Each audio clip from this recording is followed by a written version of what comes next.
everyone, welcome to Bay from Burma channel. This is Bay. Today I'm thrilled to share a special recipe with you, pot belly with fermented shrimp paste.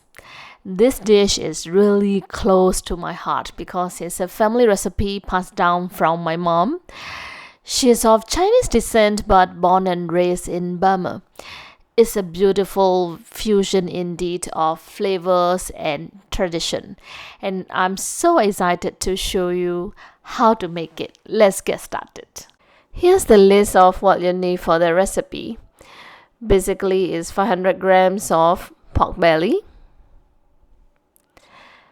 and 2 tablespoons of fermented shrimp paste. Usually, it does come in chunky texture. And 15 grams of ginger that we need to slice thinly later, and 2 teaspoons of salt. One thing to highlight here is there's no need to follow the measurements exactly. Just trust your instincts and taste as you go. Alright, so let's start by filling a pot with some water, and need to add about 2 teaspoons of salt that we prepared for seasoning.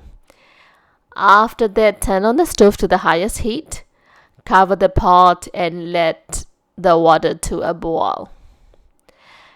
Once it's bubbling, gently lower the pot belly into the pot. We know that the pot belly is a very thick and chunky piece. Please be careful to avoid any splashes of hot water on you. And let it simmer for about 15 minutes, and we need to flip it occasionally to ensure that it cooks evenly on all sides of the pot belly.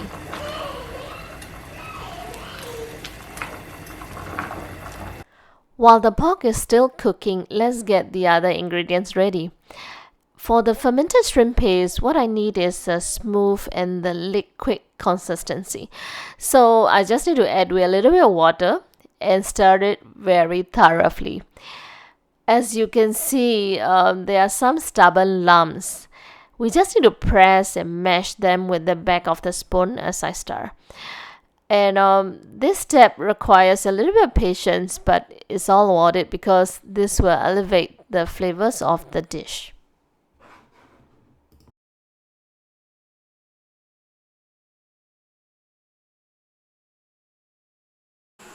Next, I slice the ginger as thin as I can, and this will unlock the fresh aroma of the ginger and add a zesty flavor to the dish. Now let's go back to the pork belly boiling. I poke the pork belly with a fork every now and then to check whether it's tender or not.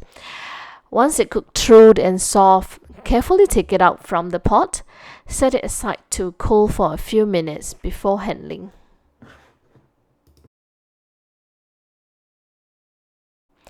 Then I slice the pork belly into about 1 centimeter thick pieces. The size is just perfect for absorbing the flavors while still being very juicy. Now I arrange the slices on a plate. You may want to do the plating in any styles that you like, as long as they are in quite evenly or orderly manner. Now I need to add the 2 ingredients that we just prepared. One is the liquefied fermented shrimp paste. In this step, I carefully drizzle the sauce over each piece of pork, just to make sure that every slice is evenly coated with the fermented shrimp paste, so that each bite is full of flavor. Next, I sprinkle the sliced ginger on top. Feel free to add more ginger if you're the fan of ginger. It's no harm, it only enhances the flavor of the dish. For extra flavor, I like to add the savory pork broth that we got it from boiling the pork belly. It really enhances the dish natural sweetness and ties all the flavors together later if we steam it. As a final touch, I added a little bit more of the fermented shrimp paste to make it complete for the dish.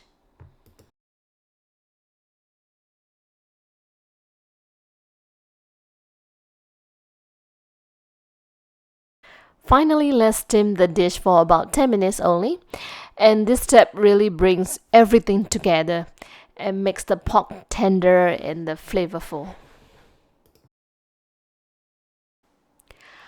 After 10 minutes and it's finally done. And just look at its pork belly with fermented shrimp paste. The aroma is absolutely amazing. So we just need to take it out from the boiling pot. And the dish is actually perfect with a bowl of rice. But honestly, it's so satisfying that you can enjoy on its own. It's hearty, I will say, and flavorful and incredibly comforting for me. And the family, as I told, is a true family favorite. Simple ingredients, but packed with the tradition and the taste. And I hope you give it a try and enjoy it as much as I do. You may even want to garnish with the coriander if you're the fan of the coriander, that if you love the aroma and the flavor of the coriander, but that's really optional. Thank you so much for watching. And don't forget to like, share, and subscribe to Bae from Burma channel for more delicious recipes. See you next time. Bye.